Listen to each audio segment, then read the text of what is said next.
welcome back to another Crafternoon with Mandy. Today's craft is disgusting, but it's really fun to play with. I wouldn't focus so much on the end result. The artistic merit of it is probably less than the process of making it. Again, this is a project that I had planned to do for one of our process art afternoons this spring.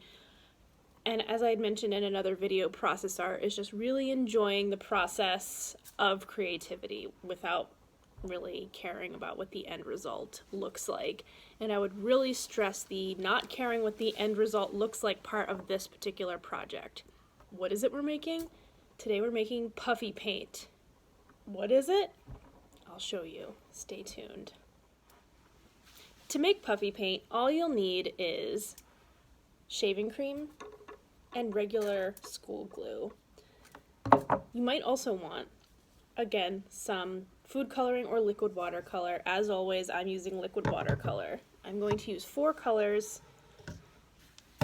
You'll need something to mix your puffy paint in. I'm going to mix mine in a paper bowl, and I have 4 smaller cups that I will divide it into and add the food coloring in. Some strong paper. I'm going to use cardstock, some paintbrushes, and a spoon. So let's see how this goes. So the recipe for puffy paint is basically equal portions of school glue and shaving cream. The glue is going to be the drying agent, and this is going to be the puffy part.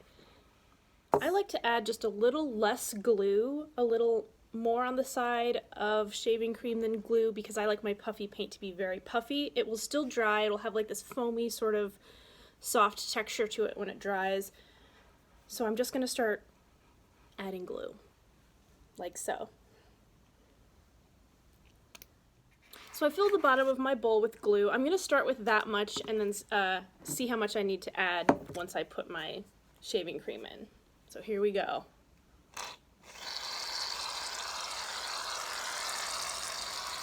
It really is a process. I've eyeballed it and decided that I want to put a little bit more glue on top, so I'm going to do that before I start mixing. And remember, at the top of this video I said this project is gross, but it is very fun. And then we mix. So I think we're at a good place. I did add a little bit more glue, but this is the texture that I'm happy with. It's still very similar to shaving cream, but it's a little bit thinner. Like that. The next step is to carefully divvy out the puffy paint into some other sort of receptacle so that you can add food coloring. And we'll touch base after I've done that. So I've divided up my puffy paint into 4 little cups so I can add different food colorings. So I'm going to go ahead and do that. I'm going to mix them up, and I'm going to make something beautiful. So I've mixed up my puffy paints. I have green, orange, blue, and red. The puffy paint will dilute your colors a little bit, so they're going to be mostly pastel, which is nice for springtime anyway. And you get to painting. I will say that the texture of this is almost exactly, as I was mixing it, I was like, you know what this is? This is marshmallow fluff, which I haven't had in years, but I will never forget the texture of it. Hello, it's me, your host, Mr. Bob Ross. At this point, it's time to just start painting with your puffy paint. I'm feeling inspired by spring, so I think I'm going to do a little bit of a flower garden, but feel free to just let the colors that you chose guide your inspiration.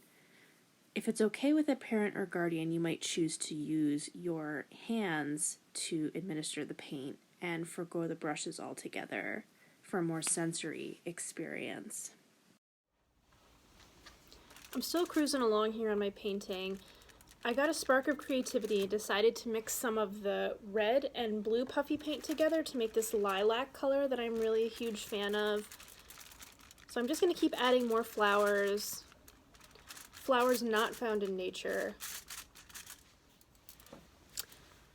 I think I'm happy with where I'm at on my picture here. I've done a little bit of a garden. I mixed a few of my colors together and marbled some others. So I have this texturized painting that will dry with this kind of foamy finish on it. And that's the most fun that you can have in an afternoon with shaving cream and glue.